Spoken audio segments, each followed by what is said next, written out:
바로 이 첫 창조 또한 앞으로 하나님이 어떻게 우리를 구원하실지에 대한 그림을 이 안에 담아 놓으신 것입니다.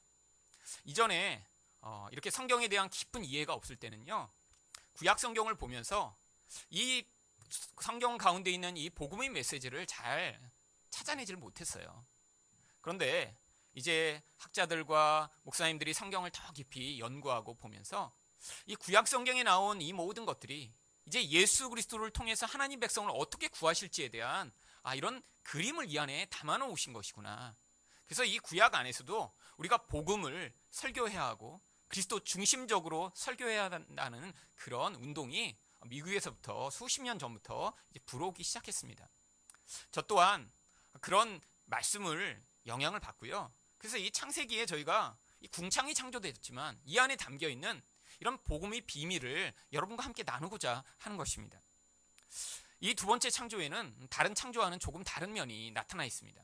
바로 하나님이 이 두 번째 날 창조를 하시고 좋았다라고 하는 말씀을 안 하시는 거예요. 왜?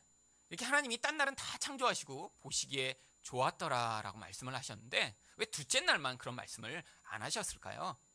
그것은 바로 이 둘째 날 이 창조가 그 다음 날의 창조로 겨우 완성되기 때문입니다.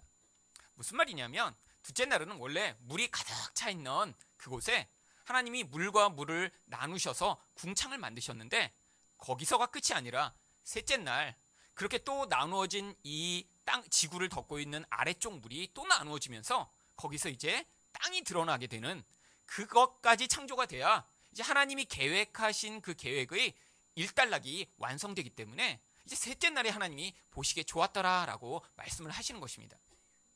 바로 여기서 하나님이 좋다라고 말씀하시는 이 좋다라는 단어가 성경에 이야기하는 선이라고 하는 단어입니다. 히브리어로는 토부라고 하는 단어인데요. 하나님이 선과 악을 구분하실 때 바로 하나님 편에서 내가 계획하고 목적한 것이 이루어졌다 할 때의 바로 그 선, 그것이 바로 하나님이 보시기에 좋은 것입니다. 그러니까 이 둘째 날은요, 하나님이 셋째 날까지 계획을 가지고 계셨어요. 셋째 날 때 이제 물을 완전히 나누어 이제 땅이 드러나게 하고 거기 사람을 살게 하실 그런 계획을 가지고 계셨는데 둘째 날까지는 그 계획이 완성되지 않았기 때문에 이제 셋째 날까지 그 계획을 완성하시고 내 계획대로 다 되었다라는 뜻으로 보시기에 좋다라고 셋째 날 말씀하신 것입니다. 그럼 이렇게 가득 덮여있던 물을 그 가운데 이렇게 공기가 가득 차 있는 궁창을 만드신 이 둘째 날의 창조는 이 창조를 통해 하나님이 어떠한 말씀을 우리에게 주시고 계신 건가요? 첫 번째로 죄를 씻고 하나님께 나아갈 수 있는 길이 생겼음을 우리에게 보여주시고자 하는 것입니다. 여러분, 이 궁창이라고 하는 것은요, 지금 이 하늘과 땅 사이에 있는 공기층을 얘기합니다. 이 궁창이 그런데 원래 히브리어 원어로는요, 라키아라고 하는 이런 단어를 사용합니다. 근데 이 단어가 원래 어떤 때 사용하는 단어냐면요, 원래 이런 금속 판이 있어요. 근데 이 판을 가지고 무엇인가 만들려고 하는데 이 판을 이렇게 해머 같은 걸로 꽝꽝꽝꽝 내리쳐서 납작하게 펴갖고 어떤 판을 만든다라고 할 때 원래 사용되는 단어입니다. 원래 어떤 금속의 재료를 어떤 목적으로 넓게 펴서 어떠한 그릇 같은 것을 만들 때 그때 바로 라키아하다라는 원래 이 뜻으로 사용하는데 이 하늘과 땅에 있는 넓은 공간이니까 그냥 그것을 궁창이라고 부른 거예요. 그런데 이렇게 하나님이 왜 이 물과 물 사이에 이렇게 넓게 펴듯이 공기층을 만드신 것일까요? 바로 하늘에 물을 담아놓기 위해서 그렇게 하신 것입니다. 원래 예전에 처음에 하나님이 이 지구를 만드셨을 때는요, 지구가 커다란 물로 덮여 있었어요. 그런데 하나님이 그 안에 공기층을 마치 그릇을 만들듯이 만들어 놓으시고요, 땅의 물과 위의 물을 따로 이렇게 담아 놓으신 것입니다. 근데 왜 하늘에 이렇게 물을 하나님이 담아 놓으셨죠? 바로 앞으로 이제 하나님께 나아가는데 하나님 백성이 이 물을 통해 깨끗게 되는 과정을 거쳐야지만 하나님께 나아올 수 있음을 보여주시기 위해 하늘에 이렇게 물을 담아 놓으신 것입니다. 지금은 이렇게 하늘에 물이 담겨 있는 것 같지 않고요, 구름만 가끔씩 떠 있죠. 왜냐하면 노아의 홍수로 말미암아 하늘에 있던 물이 다 땅에 쏟아져 내려서 그렇습니다. 일부가 아직도 수증기나 구름으로 남아있지만 예전에는 하나님이 처음 궁창을 만드실 때는요, 땅에 있는 물이나 하늘에 있는 물이나 동일하듯이 이 궁창에 의해 그 불이 담겨 있었습니다. 여러분, 성경에서 우리가 하나님께 나오는데 그냥 나올 수 없다고 얘기해요. 왜? 우리는 죄가 있기 때문이죠. 하나님은 거룩하신데 죄가 있는 존재가 하나님께 그냥 나아가면 하나님이 자기 존재와 다른 존재가 다가오기 때문에 거기에 반응해 버리십니다. 그 반응을 성경은 진노라고 이야기하는 거예요. 하나님이 우리처럼 내가 마음에 들지 않는 일이 있어서 화내는 것을 성경이 진노라고 이야기하는 것이 아니라 하나님의 본질과 다른 어떤 존재가 자기에게 접근할 때 그 하나님의 속성대로 반응해 그 더러운 것이 자기에게 영향을 미치지 못하도록 반응하시는 것을 성경은 진노라고 이야기합니다. 그러니까요, 죄인이 하나님께 가야 되는데 반드시 무엇을 해야 되냐면 정결케 되는 과정을 거쳐야 합니다. 그런데 죄인이 하나님께 나아가지 않고 그냥 죄인대로 있으면 어떻게 될까요? 결국 죽게 되는 것이죠. 모든 인간은 하나님께 가야지만 살 수 있어요. 근데 그냥 가는 것이 아니라 죄가 씻겨지는 과정을 앞으로 내가 마련하겠다라는 것들을 보여주시기 위해 하늘에 이렇게 물을 담아 놓으신 것이에요. 그 증거가 어디 있냐면 바로 성막에 보시면요, 성막에서 제사장이 짐승을 잡고 피를 흘리고 그리고 성막에 그 피를 가지고 들어갈 때 항상 그 앞에 무엇이 있었냐면 물두멍이라고 하는 그릇이 있었습니다. 이 물두멍도요, 성경에 보면 그냥 만드는 것이 아니라 금속을 펴서 만들었다고 성경이 이야기를 해요.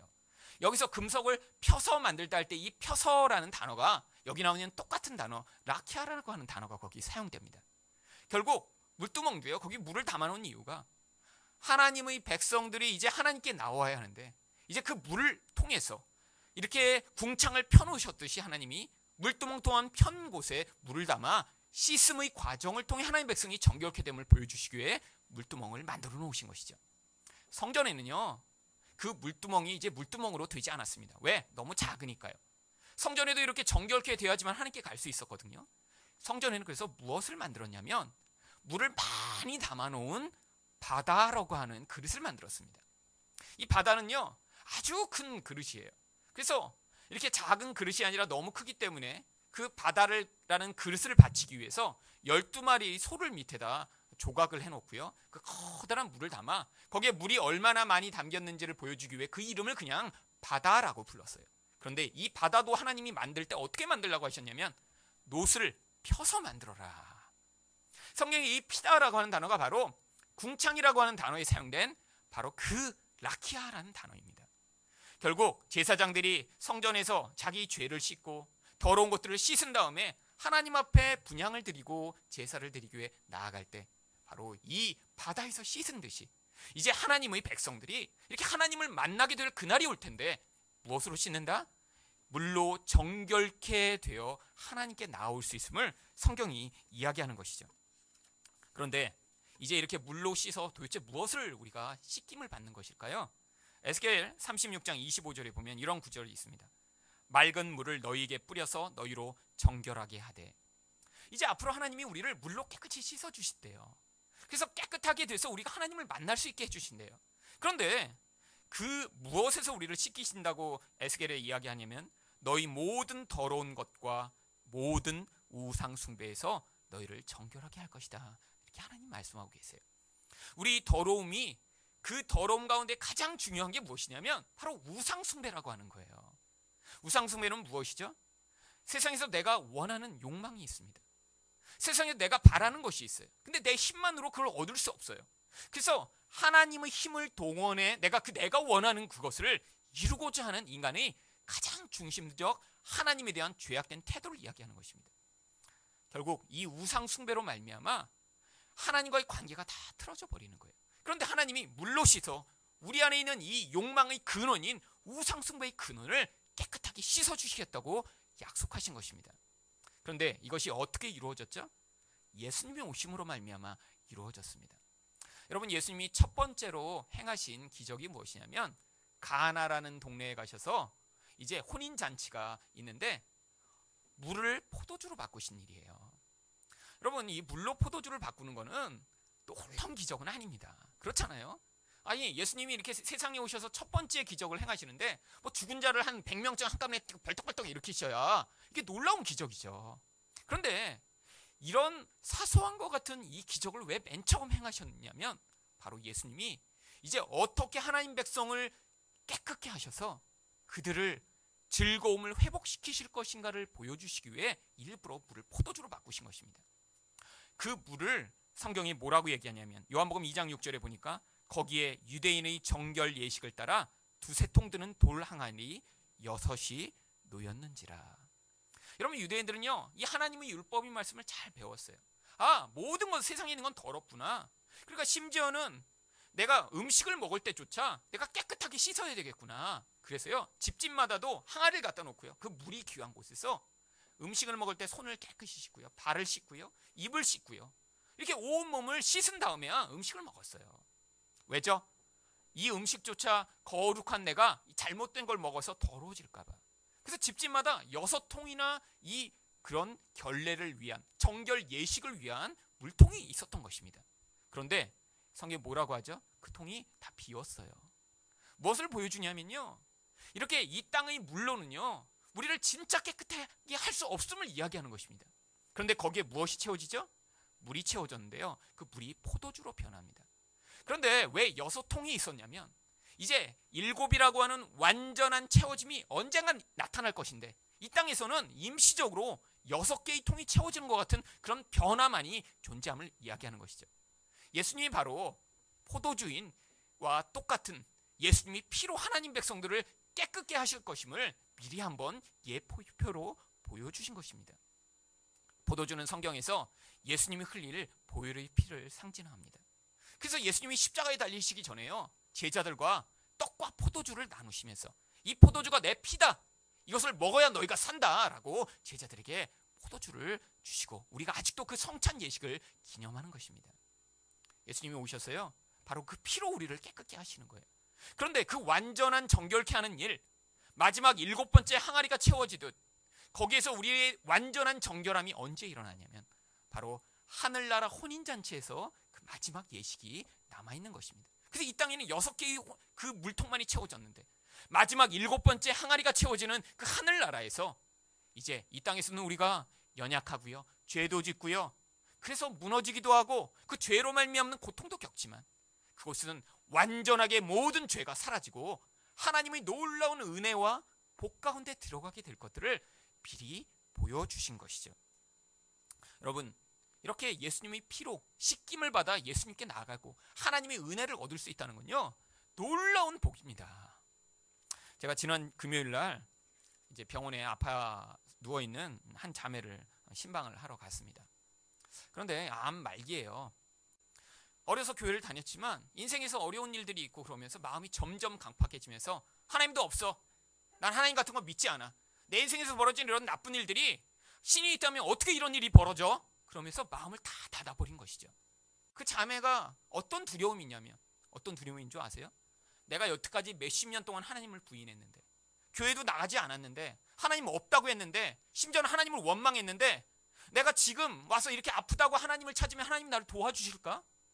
이런 두려움이 너무너무 많은 거예요. 제가 그 자매한테 얘기한 게 그거예요. 우리에겐 하나님이 복음을 주셨다. 예수님께 나아갈 수 있는 길이 교회를 오래 다녔으니까 자격이 있는 것도 아니고 예수님께 나아가 하나님의 품에 안길 수 있는 길이 바로 예수님을 통해서 우리에겐 주어져 있으니까 지금이라도 교회에 안 나가도 하나님을 부인했어도 예수님께 마음을 돌이켜 예수님 저를 도와주세요, 내가 예수의 피로 정결케 됨을 믿습니다라고 하고 예수님께 돌이키면 하나님이 얼마든지 받아주시고 품어주신다 라고 얘기했더니요 너무너무 그게 가슴이 복받쳐서 우느라고요 숨을 못 쉬는 거예요. 이 호흡기를 끼고 있는데. 왜? 그게 복음이거든요. 지금 이렇게 죽어가는 자에게 가서 40일 기도하면 하나님이 너 그동안 잘못을 많이 했으니까 너는 40일쯤 기도를 해야 돼. 그러면 하나님이 조금 용서해 주실지도 몰라. 아니 네 전 재산을 다 바쳐야 하나님이 너를 불쌍히 여기셔서 구원해 주실지 몰라 라고 하는 게 아니라 예수님만 믿으면 된다니까요. 그게 너무 가슴이 복받쳐서 숨을 못 쉬는 거예요. 숨을. 여러분도 그렇게 예수의 복음으로 말미암아 하나님께 나아갈 수 있는 그 은혜를 주신 것이 가슴이 복받치시는 감동이신가요? 여러분, 다른 걸로 하나님께 나아갈 수 있는 길이 열린 게 아니에요. 왜 하나님이 하늘의 물을 궁창에 담아 놓으셨냐면 이제 내가 예수 그리스도의 피로만 너희를 구원하겠다. 아무리 죄가 많아도 그 예수의 피를 통해 나에게 나오는 자는 내가 반드시 정결케 하여 구원하니라는 것을, 우리가 하늘을 볼 때마다 그 사실을 기억하라고 하늘에 궁창을 만들어 놓으신 것입니다. 두 번째로요, 하나님이 이렇게 물과 궁창을 나누어 둘째 날 창조를 통해 우리에게 무엇을 가르치고 계신가요? 바로 하나님이 생명의 공간을 우리에게 허락하실 것임을 보여주시고자 그렇게 만드신 것입니다. 여러분, 이 물이라는 건요 참 좋은 거지만요, 이 물이 또 엄청나게 두렵게 하고 무서운 것입니다. 물이요 있어야 할 장소에만 있지 않고요, 사방에 있게 되면 그걸 뭐라고 부르죠? 홍수라고 부르죠. 여러분, 이 홍수 얼마나 무서운 일인가요? 쓰나미, 물이 바다에만 있어야 되는데요, 그 바다를 넘어 육지까지 넘어왔을 때 아무도 그걸 막아낼 수가 없는 무시무시한 것이죠. 여러분, 만약에 이 온 땅에 물이 가득해 있다고 생각해 보세요. 사람은요 살 수가 없습니다. 사람에게 물이 꼭 필요한 거지만요, 그보다 더 중요한 것이 있거든요. 그게 바로 공기입니다. 물은 2, 3일 안 먹어도 되지만요, 숨은요 3, 4분만 안 쉬면 죽어요. 그런데 하나님이요 물로 가득 차 있던 이곳에 이제 공기를 가득 불어 넣으시고요, 거기에 사람이 살 수 있는 공간을 만들어 놓으신 것이죠. 여러분, 이게 바로 앞으로 우리에게 이렇게 죽음의 물에 가득 차 죽을 수밖에 없는 우리에게 하나님의 생명의 호흡을 불어 넣으실 것을 이제 그림으로 보여주신 것입니다. 여러분, 이런 똑같은 그림이 구약 성경에 한 번 더 나옵니다. 언제 나온 줄 아세요? 출애굽한 이스라엘 백성들이 바로 홍해 앞에 섰을 때이죠. 여러분, 물이 그들 앞에 가로막혀 있는데 그 물 속으로 들어가면 어떻게 되는 것인가요? 죽는 거예요. 근데 하나님이요 밤새도록 바람을 부르셔서요 그 물 가운데 그들이 걸어 지나갈 수 있는 공간을 만들어내십니다. 그리고 이스라엘 백성이요 물 가운데 열린 그 공간으로 지나가며 그들이 거기서 생명을 구원받게 되죠. 여러분, 이것이 바로 창세기 궁창을 만든 것 안에 담겨있는 그림입니다. 근데 여러분, 이 성경에서 이스라엘 백성이 이렇게 홍해를 걸어 지나간 이것을 무엇이라고 표현하나요? 세례를 받았다라고 표현을 하죠. 그래서요 고린도전서 10장 2절에 보면 모세에게 속하여 다 구름과 바다에서 세례를 받고, 하나님 백성들이 홍해를 지나가며 세례를 받았다는 거예요. 세례가 무엇이죠? 여러분, 물에 들어가 죽는 것, 그리고 죽었다가 하나님의 능력으로 살아나는 것을 세례라고 부르는 거예요. 이스라엘 백성들이 애굽의 입장에서 보면요 바닷속으로 걸어 들어간 것입니다. 죽은 거예요. 그런데 그들이 다시 광야에서 바라보면요 물속에서 살아나오는 자처럼 살아나오는 그림을 보여준 것이죠. 성경인데 뭐라고 얘기하냐면 그들이 다 모세에게 속했다라고 이야기합니다.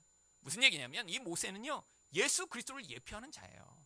하나님의 모든 백성들이 예수 그리스도에게 속한 자로 구원받을 것을 이곳에서 미리 한번 그림으로 보여주신 것이죠.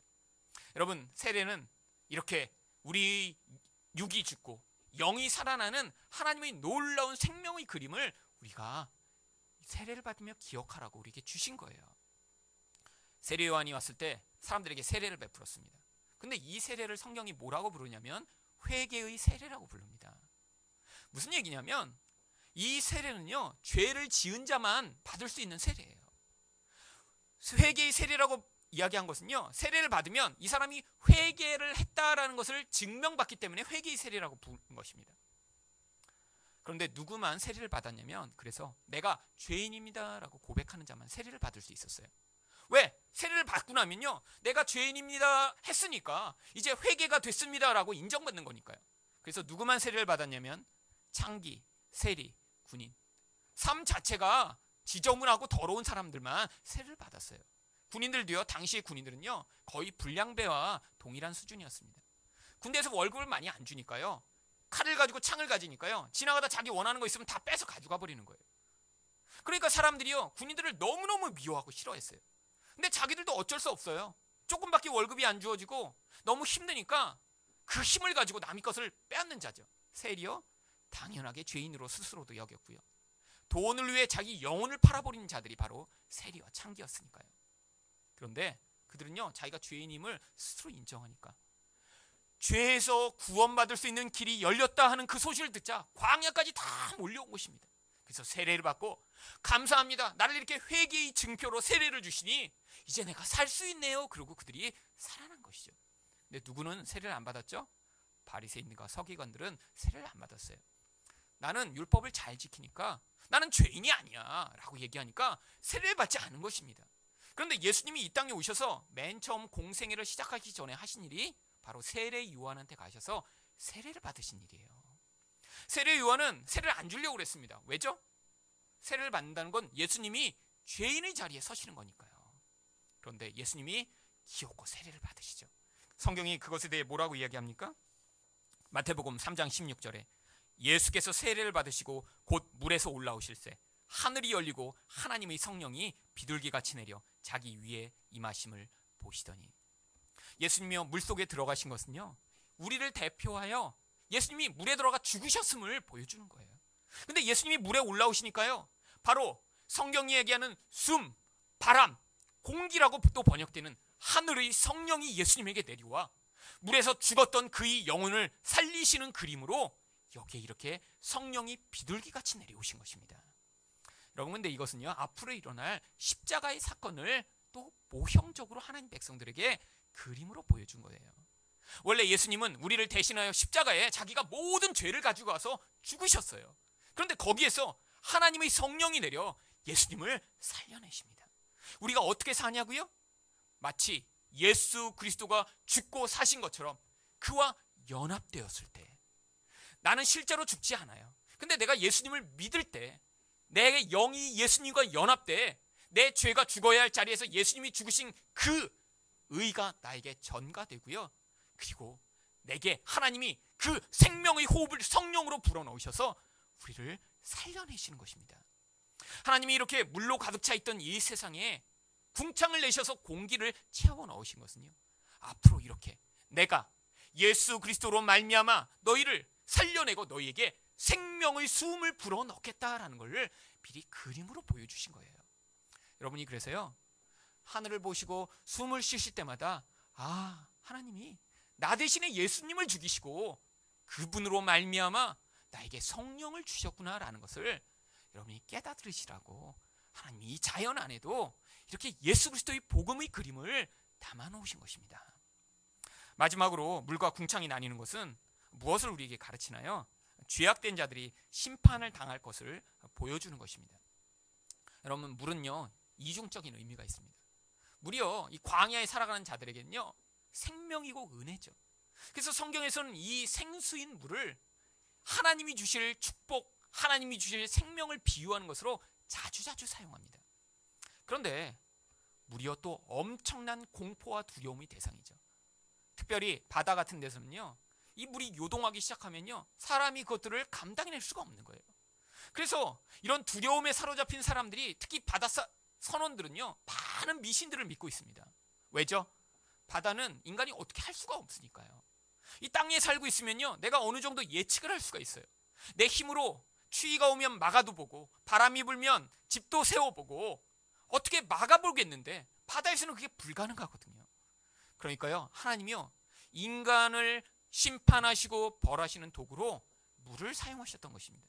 그래서 노아의 홍수 때요 하늘에서 물이 쏟아지고 바다에서 물이 쏟아지면서 이 땅을 물로 심판합니다. 창세기 7장 11절 12절 보니까요 노아가 600세 되던 해 둘째 달 곧 그 달 11의 날이라. 그날에 큰 기쁨의 샘들이 터지며 하늘의 창문들이 열려 40주야를 비가 땅에 쏟아졌더라. 원래 성경에 보면 노아의 홍수 전에 사람들은 아주 오래 살았습니다. 무두셀라요 969세를 살았죠. 만약에 우리가 그때 당시에 사람처럼 살고 있으면 지금 깐난쟁이에 불과한 것입니다. 앞으로도 여러분 여기서 제일 나이가 많이 드신 분도 무두셀라 정도 사시려면 900년 정도 더 사셔야 되거든요. 얼마나 그냥 인생이 길어요. 평균 막 700세, 800세 막 이렇게 살았습니다. 근데 이제 과학자들은 막 그게 거짓말이라고 얘기하죠. 성경이 잘못 기록된 것이다. 그런데 이 창조 과학자들이 성경을 연구해 본 결과 이 노아의 홍수 이전에는 지구가 수증기로 가득 덮여 있었다고 생각하고 있습니다. 왜냐하면 지금도 북극에 가서 땅을 파면요 열대에서나 발견되는 그런 식물들과 동물들이 발견되거든요. 예전에는 북극과 남극도 춥지 않고요 거기도 다 따뜻했던 거예요. 왜냐하면 지구가 두꺼운 수증기층으로 덮여 있으니까요 마치 온실 안처럼 태양으로부터 오는 나쁜 자외선이나 나쁜 그런 것 빛은 통과되지 않고요. 지구가 일정한 온도로 보존되고 있었던 것이죠. 그러니까요, 사람들이요, 그 안에서는 오래 살 수 있었던 거예요. 그런데 노아의 홍수 때 무슨 일이 벌어졌죠? 성경은 하늘의 창문이 열렸다고 합니다. 그런데 하늘에 이 궁창이라고 하나님 막아놓으신 부분 중에 일부가 구멍이 뚫리면서 하늘에 담겨있던 그 수증기층이 땅으로 다 쏟아진 것입니다. 하나님이 은혜의 물을 심판의 물로 바꾸시는 것이죠. 그런데 이 땅에서 죄를 지은 자는 그렇게 다 물로 심판당해 죽게 되는데 하나님이 노아만 살려내십니다. 어떻게 살려내시는지 창세기 6장 14절에 이렇게 기록하고 있어요. 너는 고페르 나무로 너를 위하여 방주를 만들 때 그 안에 칸들을 막고 역청을 그 안팎에 칠하라. 이 구절을 히브리어로 읽으면 아주 재미있는 구절입니다. 예전에는 여기 이제 고페르 나무라는 이 나무를 잣나무라고 번역을 했었어요. 근데 이 고페르 나무가 무엇인지 모릅니다. 지금은 없는 나무니까요.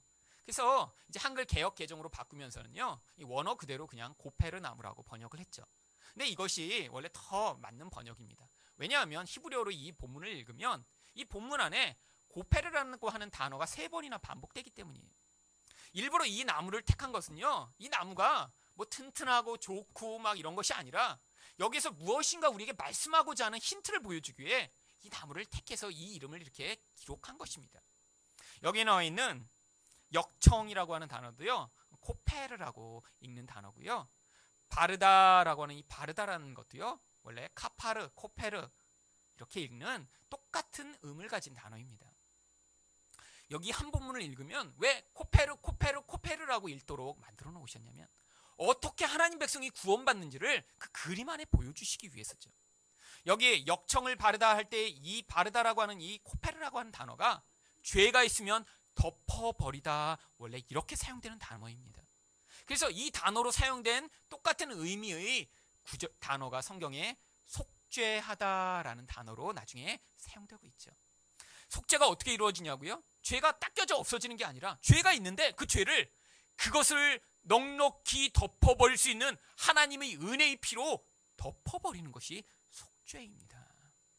여러분 예수를 믿고 나니까 여러분의 죄가 단번에 사라지던가요? 아니요. 죄는 그대로 있는데 근데 성경이 여러분을 뭐라고 부르죠? 의인이라고 부르고 성도라고 부릅니다.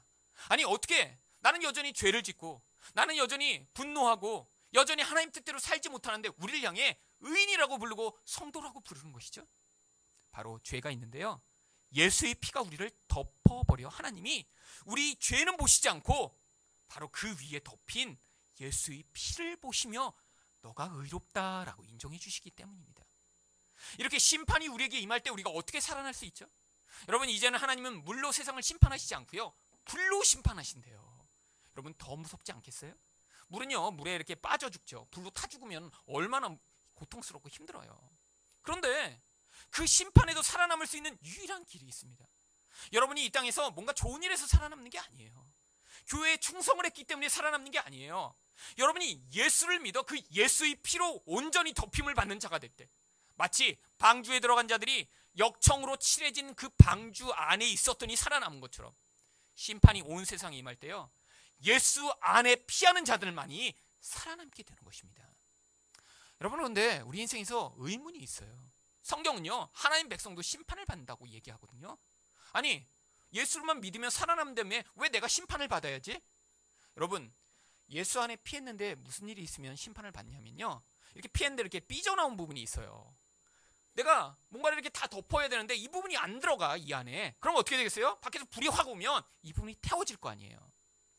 여러분, 그래서 하나님이요, 지금 예수라고 하는 그 피로 우리를 덮으신 다음에 그 예수와 다른 부분이 이렇게 튀어나오면요, 이 땅에서 미리 그것들을 잘라내고 계신 거예요. 여러분, 마지막 심판 때 잘라지면요, 영원한 지옥에 가게 됩니다. 그런데 지금은요, 어떻게 하실 수 있어요?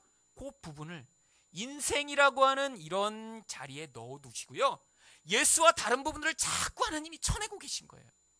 여러분, 그래서 이 땅에서 지금 하나님 백성에게 심판이 임하고 있습니다. 여러분, 심판은요, 잘못했으니까 너희 죄에 대해 내가 징벌하겠다라는 뜻이 아니에요. 여러분, 심판이라는 건요, 원래 원어가 판단하다 이런 뜻입니다. 그래서 영어로는 judgment, 판단이라고 사용하는 거예요. 여러분, 판단이 무엇이죠? 어떤 기준에 의해서 이거 기준에 맞는지 틀리는지를 분별하는 것을 판단이라고 합니다. 여러분 이렇게 보시면요, 이 시계가 이 기준에 의해 작습니까? 큽니까? 작죠. 분별이 안 되세요? 네, 되시죠? 네. 자, 이거 작습니다. 근데 그냥 이걸 놓고 이게 작아요? 클까요? 물어보면 기준이 없으니까 이거 뭐 어른 시계로서는 적당하지 이렇게 보실 거 아니에요. 그런데 기준을 세워요. 이 기준에 의해서 이게 작은가요? 큰가요? 하면 이 기준이 세우니까 작아요. 그렇죠? 하나님도 마찬가지입니다. 이전에 내가 예수를 믿기 전엔 기준이 뭐예요? 내 생각이 내 기준이었어요. 나는 선하지, 나는 괜찮지 그랬는데 하나님이 하나님 백성 가운데 기준을 세워놓으시는 거예요. 그런데 하나님의 기준이 이래요. 그런데 하나님의 기준이랑 내가 딱 맞춰보니까 내가 어때요? 기준에서 삐껴나가는 부분이 인생에 있습니다. 하나님은 사랑하라고 하셨는데 사랑하지 못하는 존재가 늘 있어요. 하나님은 용서하라고 하셨는데 그놈만 꼭 용서가 안 돼. 하나님은 품어주라고 하셨는데 그 사람이 품으면 내가 아파요. 하나님은 화내면 안 된다고 하셨는데 어떤 상황에만 들어가면 분노가 치밀어 올라요. 여러분, 그런데 그렇게 삐져나온 부분을 하나님 백성이니까 그냥 놔두시나요? 아니에요. 이 땅에서 그 부분을 자꾸 지금 건들고 계신 거예요. 그래서 나중에 어떻게 만드시냐면 예수라는 기준을 딱 붙이면 그 안에 하나님 백성이 쏙 들어가서 하나도 보이면 안 돼요. 나중에 마지막 심판에 갔는데 그때도 이만큼 튀어나왔어. 그럼 그때 불심판이 임해서 지옥에 가는 것입니다. 그러니까 이 땅에서요, 튀어나온 부분들을 하나님이 잘라내시고 만드셔갖고 나중에 예수라는 데 안에 딱 들어갔더니 아무것도 보이지 않고 예수 그리스도만 의존하는 자, 그 안에 쏙 들어가는 하나님 백성 만드시는 거예요. 마치 여러분 방주를 탔는데 노아가 이게 방주 내가 반쪽만 의존해. 그래갖고 방주에 반을 걸치고 다리 반은 바깥에 이렇게 내놓고 있으면 어떻게 될까요? 여러분, 심판의 물을 맞아 죽는 것입니다. 방주 안에 들어가서 그 안에 꼭 들어가 있어야 살아나는 거예요. 마찬가지예요. 이 땅에서 우리도요, 예수 안에 완전히 들어가야 돼요. 그 마지막 날까지 우리는 무엇을 하는 것이에요? 예수 안에 들어가 있는가 안 들어가 있는가를 인생 가운데 끊임없이 점검받으며 하나님의 심판이 우리 인생에서 지금 임하고 있는 것입니다.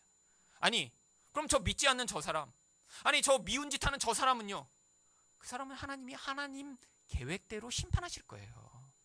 여러분, 예수 믿지 않는 자들을 향한 심판은요, 이 땅에서 임하지 않습니다. 마지막 날 한꺼번에 임하거든요. 그러니까요, 어떤 때는 내가 그렇게 나쁜 놈처럼 생각되는 그 사람은 지금 심판 안 당하는 것처럼 보이고 하나님이 오히려 자꾸 나를 간섭하시는 것처럼 여기는 거예요. 왜죠? 여러분을 사랑하셔서 그래요. 여러분 사랑하셔서 그렇게 삐져나온 더러운 부분들을 깎아내시고 정결케 하셔야 나중에 하나님 품 안에 완전히 안길 수 있는 하나님 백성 만드실 수 있으니까요. 그래서 우리에게도 지금 심판이 임하고 있지만 이 심판이 무엇으로 구원 얻을 수 있죠? 예수 그리스도 안에 있는 자만 그 심판에서 자유를 얻을 수 있는 것입니다. 여러분, 하나님이 세상에 궁창을 만드신 것, 이 궁창 안에도요, 어떻게 예수님을 통해 우리를 구원하실지를 그림으로 담아 놓으신 것입니다. 이게 바로 성경 안에서 복음을 듣고 그 복음 안에 자기 자신을 집어넣어 예수 그리스도를 온전히 의존하는 자로 여러분이 영혼이 지어져 나가는 과정입니다.